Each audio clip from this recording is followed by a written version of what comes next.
Unaendelea kutazama Capuchin TV.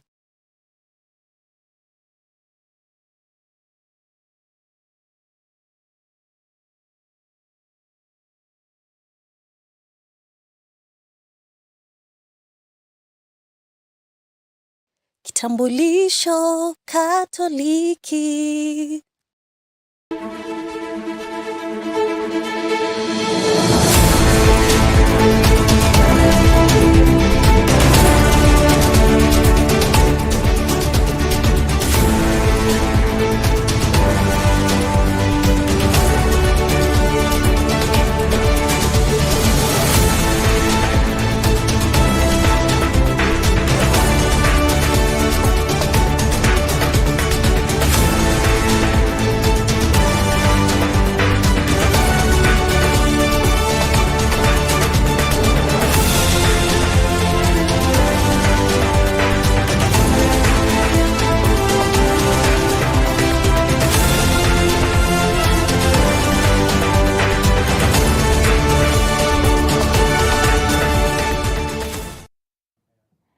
Hello and welcome to today's Catholic Focus News Bulletin. I'm Susan Bulemi, and with me on the Sign Language Interpretation Desk is Eric Maluki.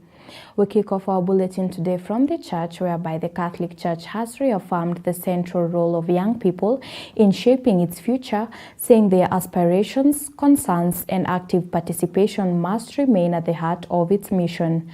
Speaking during a press briefing at the 21st AMESEA Plenary Assembly at the Catholic University of Eastern Africa, the Bishop of the Catholic Diocese of Embu, Right Reverend Peter Kimani Ndongo, said the gathering is providing a timely platform to address the hopes and challenges facing young people while strengthening their engagement in the life and mission of the Church.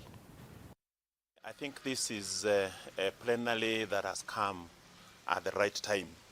The plenary that is addressing matters youth and their issues and their attention. More so when we look at how the youth have re-energized in terms of faith, they are seeking for answers, they are seeking for involvement, they are seeking for collaboration with the church leaders. I think it is a time that we need to capture and literally exploit this opportunity as a pastoral opportunity within the AMESEA region, and more so in Kenya when we look at the agitations that is there within the youth, at the knowledge they have, the awareness they have on matters that are relating to them today and even in the future. And when we look also at the fear and the worry, the uncertainty they have, the doubts they have about themselves, about the future of the institutions, either in the church or even in government, our youth are really focused to making sure that they have secured the future positions that are there within all institutions in the church and even in the civic society. And that is why those issues that have been addressed by Father Kaufa, who is in charge of communications at AMESEA, they are really focusing on matters that are central, not only to the faith, but even to the families, issues to do with the civic leadership, issues to do with the pastoral programs, with the pastoral leadership in the church, and even as we prepare them to take over the leadership, not only in the church, but even in government. Because unless the youth are prepared with values, they are prepared with the principles of leadership, of faith, we cannot be able even to fight the evils that we fight out there in the society. So the AMESEA plenary with the theme is already too prime for us, and especially for the youth. And I would thank those who actually initiated this theme so that we are able to address the youth. The youth have expressed themselves. They have spoken. We have listened to them.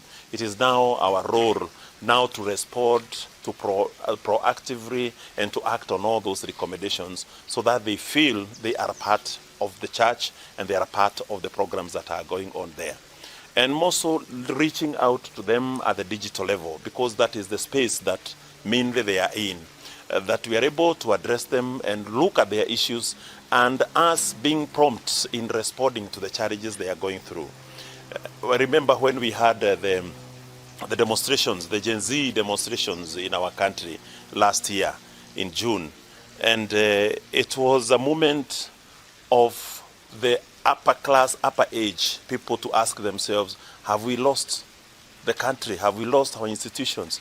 To the youth, have we lost grip of leadership? Have we lost grip of control? And therefore, when now we are bringing them now closer to us, it is a moment that we are supposed to collaborate, to work together, to listen to one another, and be able to move on to make the church better, to make the community better, and also to give them the guidance that they need, so that they inherit an institution, they inherit a government, they inherit leadership that is well focused and based on principles that are based on the social teachings of the church. So it is a good moment for our youth and also for the church in general.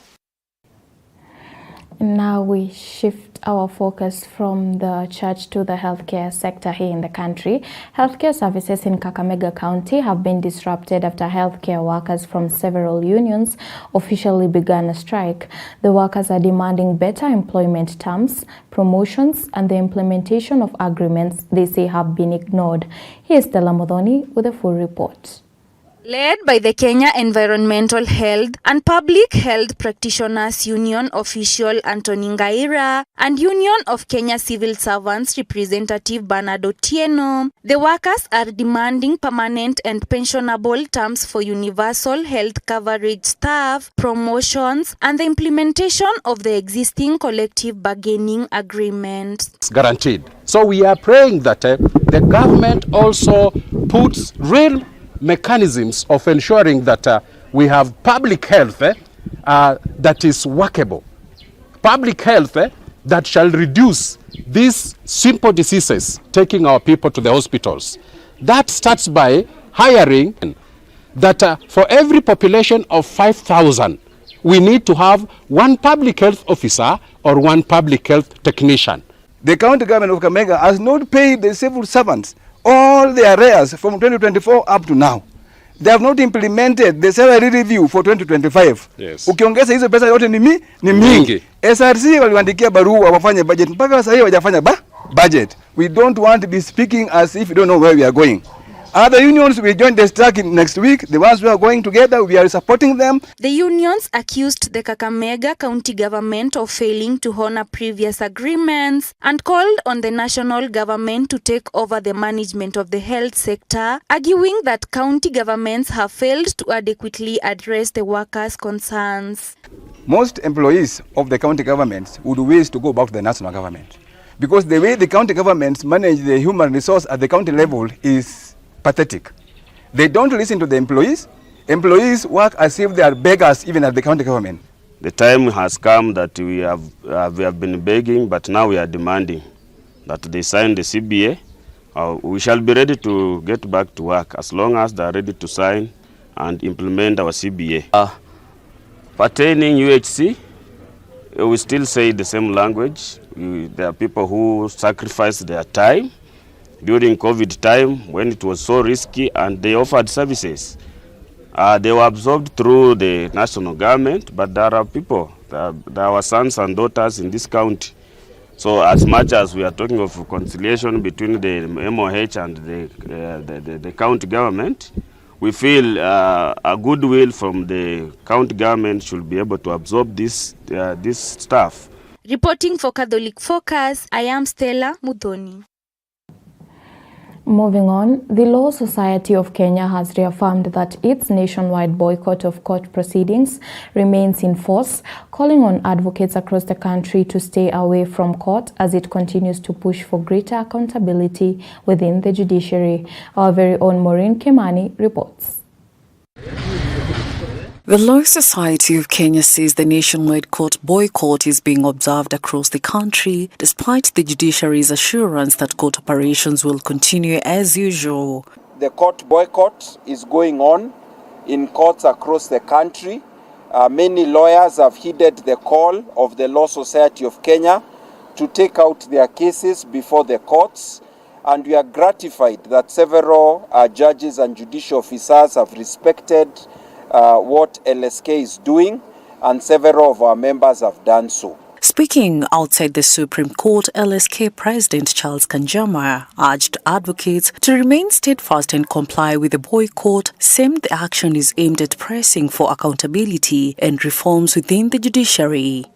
We are, however, concerned at several instances we have had where some judges, some judicial officers have declined to comply with the notice that was issued to the judiciary that lawyers will be exercising their right to boycott court under Article 37 and Article 41 of the Constitution of Kenya.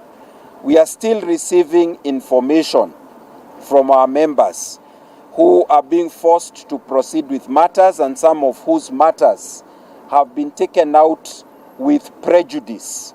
They have been either dismissed or asked to pay court allocation, court adjournment fees, and so on. Kanjama said the LSK Council, together with the Senior Council, is scheduled to meet the Judicial Service Commission on July 31st to discuss the concerns that prompted the boycott. He maintained that the society would continue pursuing reforms, insisting that the campaign for judicial accountability must be carried through to its conclusion. Other senior members of the legal profession also threw their weight behind the boycott, saying the legal fraternity remains united in demanding greater accountability within the judiciary. They emphasize that those entrusted with dispensing justice must themselves be held to the highest standards of accountability. This is a national call. The need to reform the judiciary is a national duty. As lawyers, as Kenyans, we are tired of a corrupt judiciary that refuses to reform itself. In fact, the judiciary is incapable of reforming itself. Maneno ni matatu. We have witnessed as a country a gradual slide in the rule of law. That if the current trend of lack of accountability within the judiciary continues, then there will be no arbiter. And this is a message that I want to pass to Chief Justice Martha Koome. We've sat with you. We've asked you to take the necessary steps to ensure that there is accountability and integrity in the judiciary. This will not have come today if the Chief Justice gave a listening ear to what we requested of her. Number one, the boycott goes on. Number two, we must ensure we bring back sanity into the justice system. And number three, independence of the judiciary does not mean immunity from scrutiny. As the boycott continues, attention now turns to the July 31st meeting between the Law Society of Kenya, the Senior Council Bar, and the Judicial Service Commission, where the legal fraternity hopes its concerns will be addressed through constructive engagement. Reporting for Catholic Focus, Maureen Kimani. About 200 pupils at Lugulu Boarding Primary School in Bungoma County have been affected after a dormitory was destroyed by fire. Although no injuries were reported, the incident has raised concerns over emergency response and fire preparedness. Larry Gonzaga brings us the full details. The school's head teacher, Jen Gijabe, confirmed that no one was injured and appealed to parents to remain calm as investigations continue into the cause of the fire. Vimeharibika, lakini Mungu apewe sifa. Yangu ni kuwashukuru viongozi wetu. Wamefika kwa wakati wa haraka sana. Tuliwapigia simu Madam DCC. I called her and immediately within 10 minutes she was here. Madam DCC, asante. Mama County, asante kwa kufika kwa wepesi. Ningependa kushukuru majirani wote wa shule hii. Residents who helped contain the blaze criticized the delayed response by the Bungoma County Fire Department, claiming the fire engine arrived nearly 2 hours after the fire broke out. Tunalaumu sana serikali sababu ndo hiyo uzima moto ndio inakuja sasa kwa gate after 1 hour. Gate man wamefunga gate tukarukia huko kwa fence. Tumebomoa mabati ndio tukatetea kuanza kuzima moto. Sisi tunaona tu moshi tuko soko. Tunaona tu moshi. Ai nini inanuka kama mattress. Tunaangalia inatokea kwa black ndio tukaanza kukimbia. Kukuja huku wameshafunga gate. Tukabomoa hiyo side ya dogo. Tukaingia tumesaidia kutoa vitu kidogo but zingine zimechomeka. Ghafla tumevuta tukasikia tunaona moto kwa shule hapa Nguluboni. Tumekimbia kama sisi na kijiji majirani. Pia tumesaidia kuzima moto especially hao bodaboda wa Lugulu. Watu wa maana sana sababu kama ungekuwa hiyo moto ingechoma kila kitu. Wamefika wakazima hiyo moto. Tena wazima moto hii Bungoma tunawalaumu kwa sababu wamefika kuchelewa, moto tushazima kitambo. Kwa hivyo hata hiyo lori ya kuzima moto tumeifukuza imeenda kabisa. Sababu moto ilikuwa ishazima.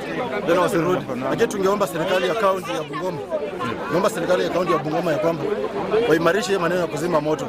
Weke kila mahali. Isikuwe tu Bungoma pekee. Sababu kisa inaweza tokea na Itiri, wana kufika huko wanafika kuchelewa. Authorities say investigations are underway, while Bungoma woman representative Catherine Wambilianga has urged the county government to equip every sub-county with firefighting equipment to improve fire emergency response.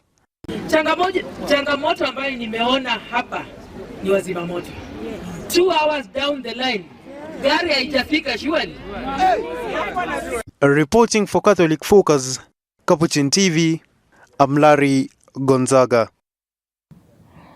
Away from that, and now on matters concerning development, thousands of residents in Tana River County are expected to benefit from improved access to water following the commissioning of 2 new earthfill dams by the government. Built at a combined cost of nearly 190 million Kenyan shillings, the Miidi and Hambaresa dams are expected to enhance water security, support livestock and farming, and strengthen climate resilience in the region. Hivi leo tuko hapa Hambaresa tukizindua rasmi huu mradi ambao umekamilika, mradi wa maji tunauita Hambaresa Earthfill Dam, ikiwa na capacity ya 100,000 cubic meters. Na umekamilika na tumeshuhudia maji yameingia na tayari tunaona wakaaji wa hapa wanafaidika, ikiwemo zaidi ya familia 1000 pamoja na mifugo yao. Leo vile pia tumezindua mradi uliokamilika wa Meiti. Ni miradi miwili ambayo imekamilika, yote iko na capacity ya 100,000 cubic meters na kila mmoja umegharimu zaidi ya milioni 90. What I've come to witness is value for money, and the services reaching the most vulnerable parts of the country and the marginalized as well, and the targets of the very people who are very mobile in their way of life, nomadic, livestock keepers, and are witnessing such in the very, very interior. Tells me we are there to reach out. And that report right there brings us to the end of today's Catholic Focus News Bulletin. I'm Susan Bulemi. Our sign language interpreter has been Eric Maluki. Until next time, stay safe, be blessed, and remember to always keep it Capuchin TV.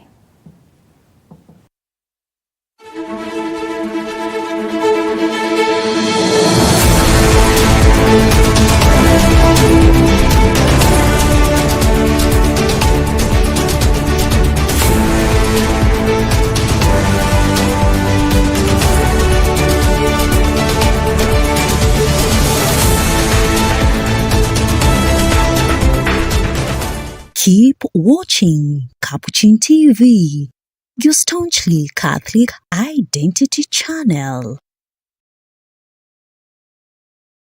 You are watching Capuchin TV. For any complaints, comments, or compliments on our programming, you can either write to us on info@capuchintv.co.ke or you can call us directly on 0717 424 866.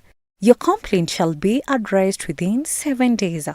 Remember to keep a copy of your communication with us. Keep watching Capuchin TV, your Catholic identity.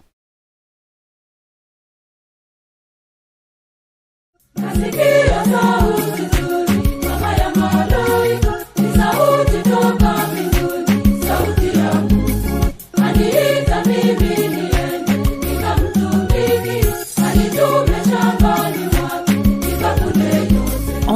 Saturday, 8th August this year, Capuchin TV will proudly join the Mill Hill Missionaries, St. Joseph's Catholic Parish, Luanda, and the family of Patrick Okoth and Grace Angoho in celebrating the priestly ordination of Deacon Joseph Ocheng Okoth of Mill Hill Missionaries. Greetings, dear people of God.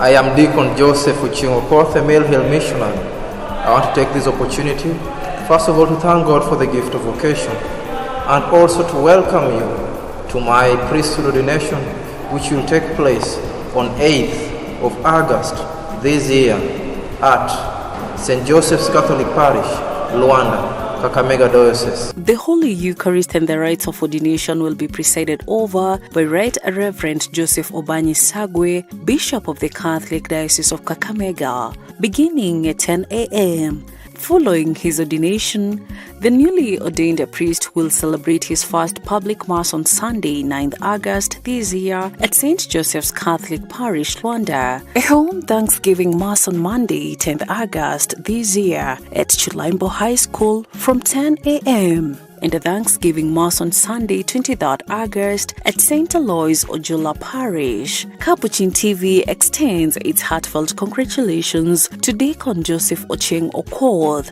the Mill Hill Missionaries, and the Catholic Diocese of Kakamega on this joyful and grace-filled occasion. Come, let us celebrate this gift of vocation together.